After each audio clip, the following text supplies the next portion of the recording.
Hi, Denise Alloca here. I got my package from Bill Downey and Donna Downey from Donna Downey Studios, so see what's inside. I'm a little intimidated. I've seen everybody else's videos. They're really good. I almost feel like MacGyver music should be playing right now. So let's see what's in here. Uh-oh. Uh-oh. Okay. Let's see. We've got Irresistible Pico Embellisher. Okay. Oh, a green pan pastel and the sponge for it. Let's see what else we have. Oh, the Signature Series stencil changes. Ooh, I like that one. That's pretty. Okay. And some directions. Okay.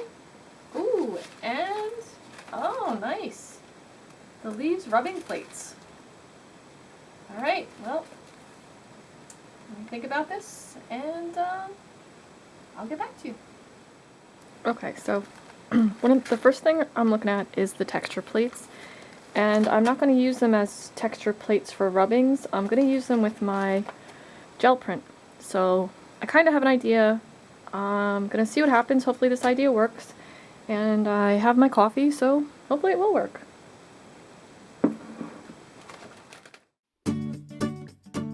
So I always hinge my paper, and just quickly spreading some paint on, and then I'm going to put paint on the jelly plate. And I'm going to use those texture plates to create the image. I always have a runoff paper on the side, and I'm going to use stamped images from the plate and from the jelly plate. Kind of made some happy accidents and decided to go with them after I was done.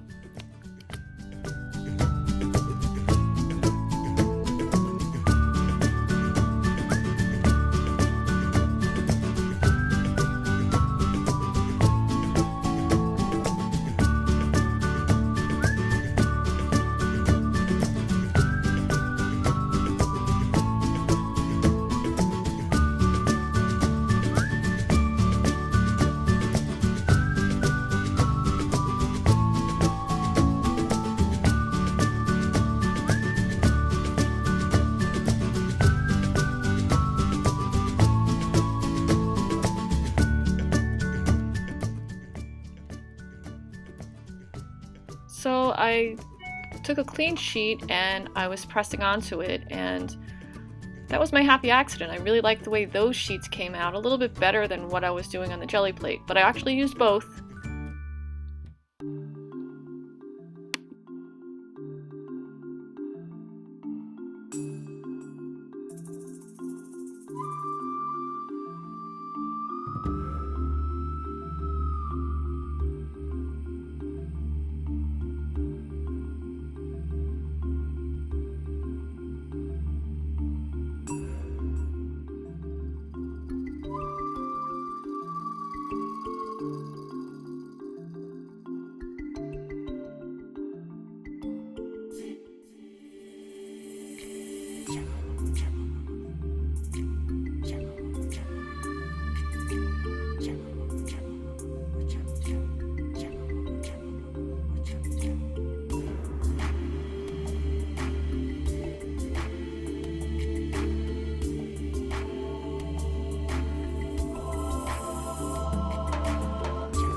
So while my papers were drying, I took out my artist board and my molding paste and ran some molding paste through, light molding paste through the stencil to create a background design.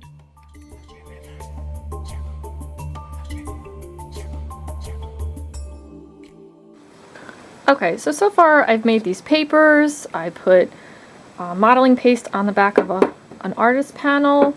Not on the back, on the front, and you might be like, where is she going with this? Well, I did a small painting, well, it's not that small, based on Matisse, and at school, I'm a middle school art teacher. At school, one of the lessons we do is about Matisse, and so actually what we're doing right now, so that's kind of where my head is with the patterns, and a lot of the florals remind me of him. So this is kind of the direction, hopefully, I'll be going in.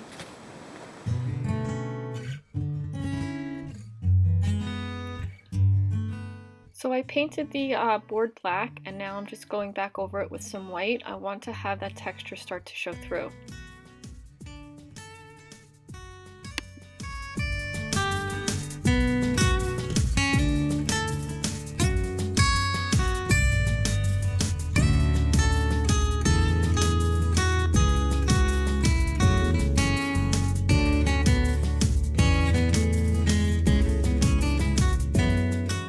As you watch me work on the background, there's a lot of play back and forth with putting paint on, taking paint off, using a baby wipe.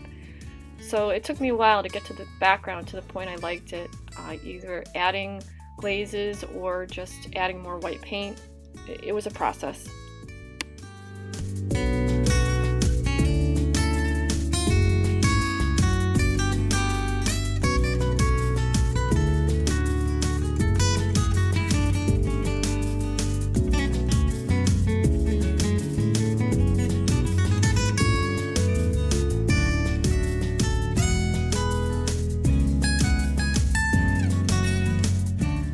So after struggling with that background, I decided, well, let me just move on. So I took out my papers and I looked at the shape of the vase on the piece I had, and I just started to cut. And went back and forth between the shape and then adding the other piece on the bottom. I like the edge that the jelly prints give you. It reminds me of photographs when they were printed and they weren't masked off. So I really like that unfinished feeling on the bottom there. And I'm going to use a ridiculous amount of matte medium to put it down, because that's what I do. And then get the whole thing down. So the paper I actually used for jelly printing is Color Laser Heavyweight Paper. You can get it, at Staples. It's just better than regular Xerox paper. It has a nice quality to it, has a bit of a sheen, and it holds the paint really well because it's heavier paper. So just a little tip for you.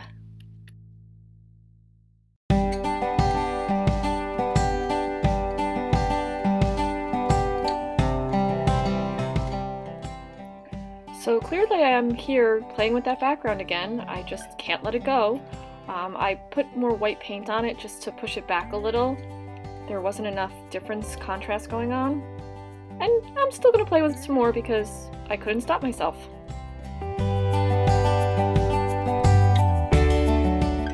So when in doubt, glaze it. So I glazed it with some raw umber and painted it on, and then pulled it back off with the baby wipe.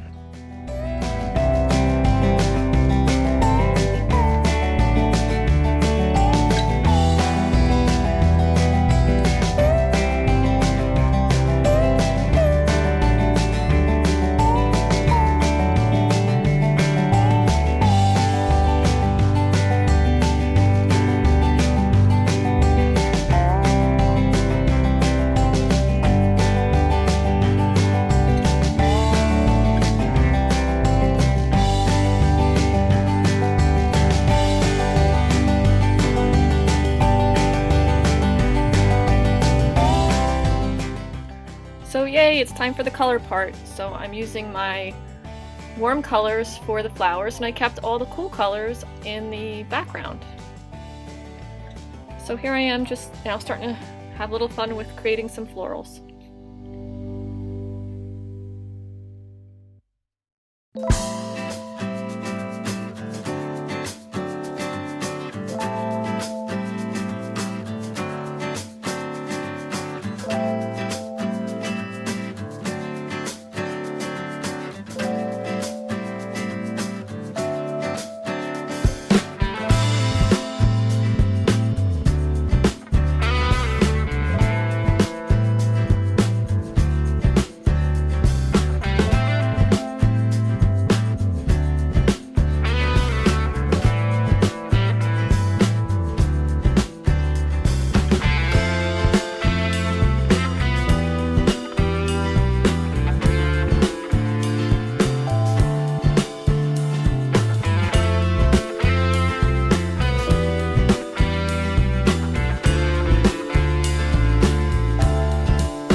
I'm going to use the pan pastels on the raised surface from the stencil to highlight them a little bit more.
So I felt like the vase was just too much part of the background, so I went in with some glazing medium and quinacridone nickel azel gold, and I just was trying to make it a different value than the background.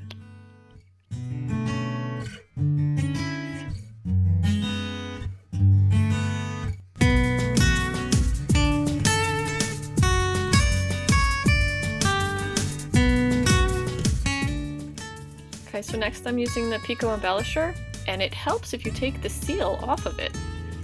And then I went back in and used it, and then it helps if you actually close it all the way. So you'll see me scoop up some spots before I realize I didn't close it all the way.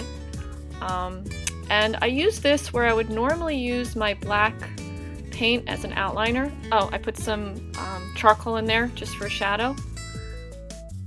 So I went back and used the purple as if I were going to use it for black, and it worked pretty good because it was against the yellow, so it had a little bit of pop off of that.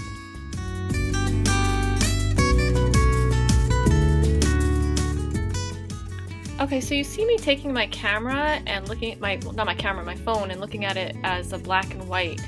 Actually, I find that really useful to look through my phone and put it on the black and white setting to look to make sure that I have enough value in there that things aren't really like getting lost. Just another little hint. Oh, there's my splatters before I realized I didn't have the cap on all the way.